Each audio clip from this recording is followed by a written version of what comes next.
Halo sahabat semua, selamat datang di channel ini. Kita semua pasti pernah dengar cerita, ada orang tua yang terpeleset di kamar mandi, jatuh, dan akhirnya harus dirawat di rumah sakit. Bahkan kadang, jatuh itu bisa berujung pada hal-hal yang sangat serius. Kenapa hal ini bisa terjadi? Apa yang membuat kamar mandi menjadi tempat yang berbahaya bagi mereka yang sudah lanjut usia? Mari kita bahas bersama. Karena memahami ini bisa jadi langkah pertama untuk melindungi orang-orang yang kita cintai. Faktor yang pertama adalah perubahan fisik saat bertambah tua. Kita semua pasti merasakan, semakin tua tubuh kita tidak sekuat dulu. Otot kita mulai melemah, persendian jadi kaku, dan keseimbangan tubuh juga menurun. Coba bayangkan, naik tangga atau berdiri dari posisi duduk saja kadang terasa lebih berat. Nah, di kamar mandi, gerakan-gerakan kecil seperti berdiri dari toilet jongkok atau masuk ke bak mandi bisa jadi tantangan besar. Saat masih muda, kita bisa dengan mudah mengatur kaki, tangan, dan badan secara cepat. Tapi saat bertambah tua, koordinasi antara otak dan tubuh mulai sedikit terganggu. Jadi, saat lantai basah atau saat kaki terasa lemas, tubuh tidak lagi bisa bereaksi secepat dulu. Selain itu, banyak lansia juga mengalami penurunan fungsi sendi, terutama di bagian lutut dan pinggul. Ini menyebabkan gerakan menjadi lebih lambat dan terbatas.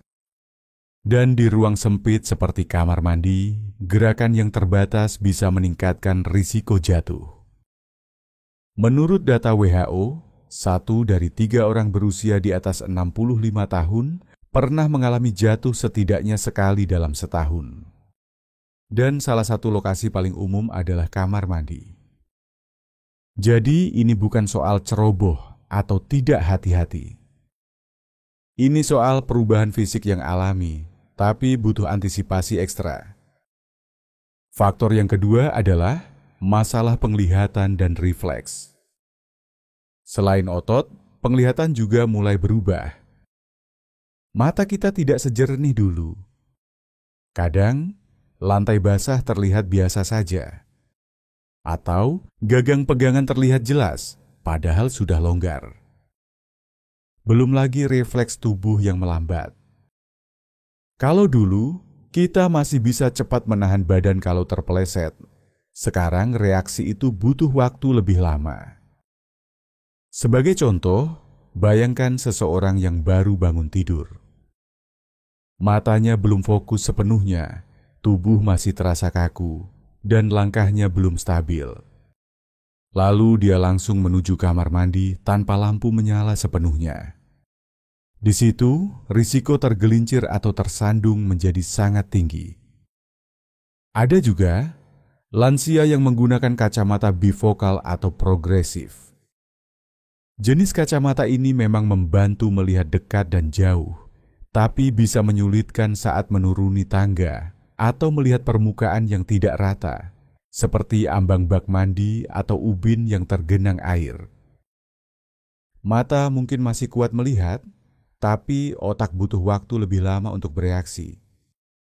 Dan di kamar mandi, 1 detik saja bisa jadi terlalu lama. Faktor yang ketiga adalah tekanan darah yang naik turun. Ini penting sekali. Perubahan suhu mendadak bisa bikin tekanan darah naik turun. Misalnya, ketika mau mandi air hangat setelah dari ruangan dingin. Tekanan darah yang tidak stabil bisa bikin kepala terasa melayang-layang, bahkan pingsan sesaat. Dan di kamar mandi, kondisi ini bisa sangat berbahaya. Misalnya, pagi hari saat bangun tidur, tekanan darah biasanya sedang rendah. Tapi begitu kita langsung masuk ke air panas atau air dingin, tubuh bisa kaget. Aliran darah berubah drastis dan efeknya bisa membuat pusing, bahkan pingsan. Banyak kasus stroke mendadak terjadi di kamar mandi terutama saat musim hujan atau udara dingin.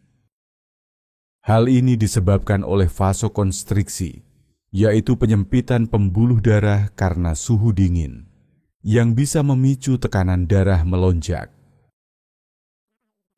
Penelitian dari Universitas Indonesia menyebutkan bahwa perubahan suhu air mandi bisa memicu peningkatan risiko stroke mendadak, terutama pada lansia.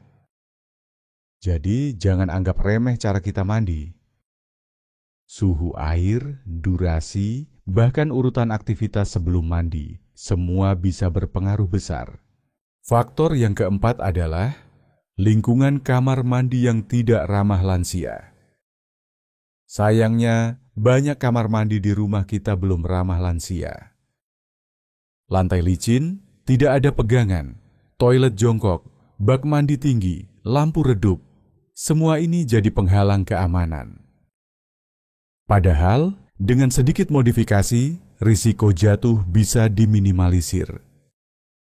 Tapi sayangnya, banyak dari kita baru sadar setelah kejadian terjadi.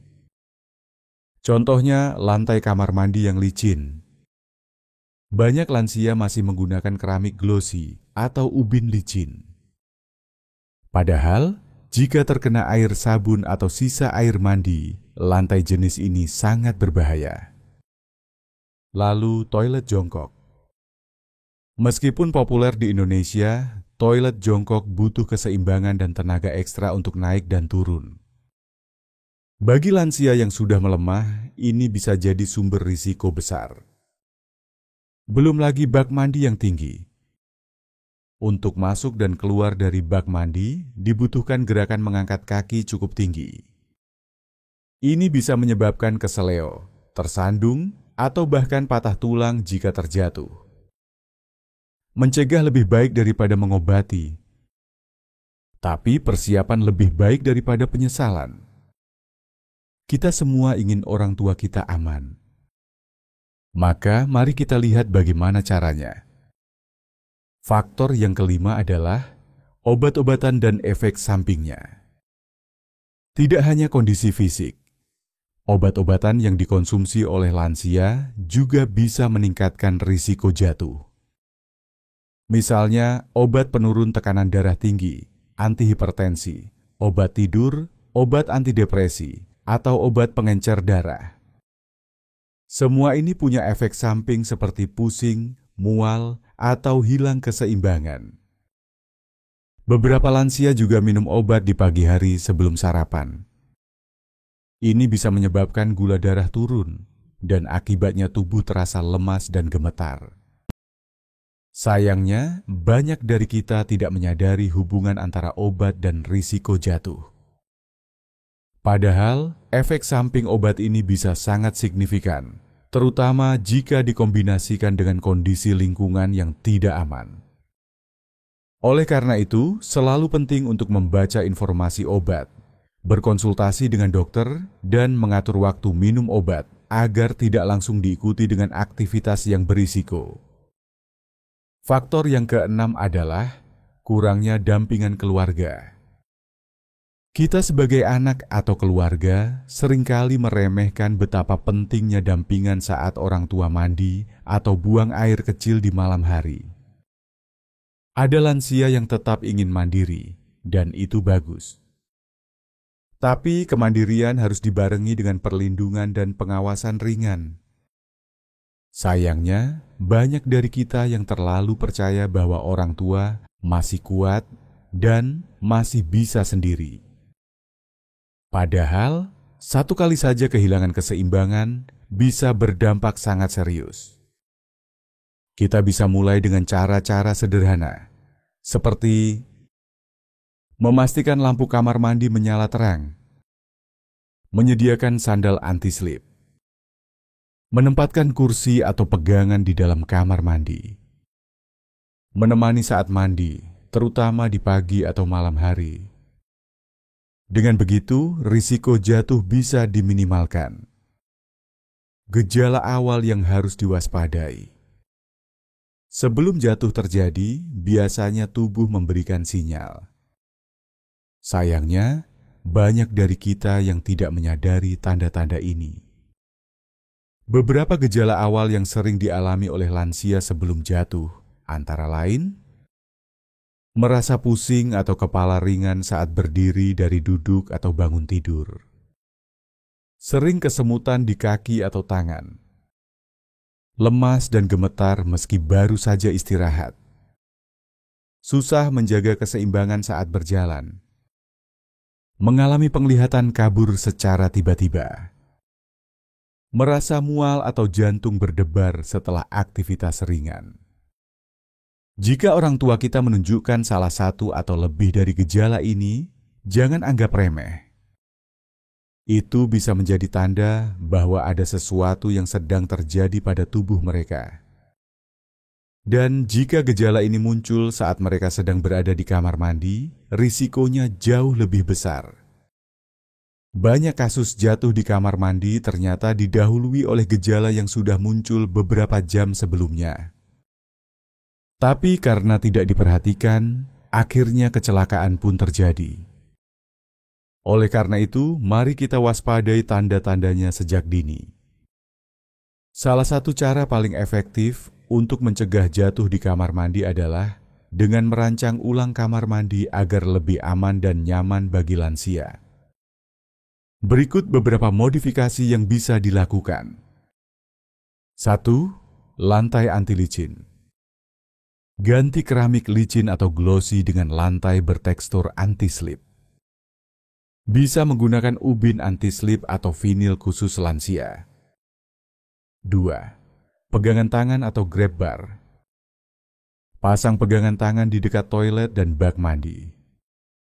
Ini sangat membantu saat naik atau turun. 3. Toilet duduk. Beralihlah ke toilet duduk jika memungkinkan. Jika belum bisa, pasang dudukan tambahan di atas toilet jongkok. 4. Bak mandi rendah atau shower biasa. Hindari bak mandi atau bathtub tinggi. Gunakan shower biasa atau bak rendah agar mudah naik dan turun. 5. Lampu terang. Pastikan lampu kamar mandi cukup terang, bahkan di malam hari. Bisa juga gunakan lampu otomatis sensor gerak. 6. Tempat duduk mandi. Tambahan kursi atau bangku di dalam kamar mandi bisa membuat lansia lebih nyaman saat mandi. Yang ketujuh, sandal anti-slip. Selalu sediakan sandal anti-slip khusus kamar mandi. Hindari pakai sandal jepit biasa yang mudah lepas. Selain modifikasi fisik, ada beberapa alat bantu yang bisa digunakan untuk meningkatkan keselamatan lansia di kamar mandi. Pertama, tongkat penyangga. Untuk lansia yang sudah kurang stabil, tongkat bisa menjadi penopang saat berjalan. Kedua, walker atau alat bantu jalan. Jika kondisi kaki atau lutut semakin lemah, walker bisa memberikan dukungan ekstra. Ketiga, alarm darurat. Ada alat alarm darurat yang bisa dipakai di kamar mandi. Jika terjadi jatuh, cukup tekan tombol dan keluarga akan langsung tahu. Keempat, telepon atau HP di dekat kamar mandi. Letakkan telepon atau HP di tempat yang mudah dijangkau sebagai antisipasi jika dibutuhkan bantuan cepat. Selain perubahan fisik dan lingkungan, ada juga beberapa kebiasaan harian yang bisa kita ajarkan atau dampingi kepada orang tua agar risiko jatuh bisa diminimalkan. Pertama, jangan langsung mandi setelah bangun tidur. Ketika bangun tidur, tubuh masih dalam kondisi transisi. Tekanan darah bisa rendah dan tubuh masih kaku. Disarankan untuk duduk sejenak di tepi tempat tidur selama 1-2 menit, minum segelas air, baru kemudian mandi. Kedua, atur suhu air mandi.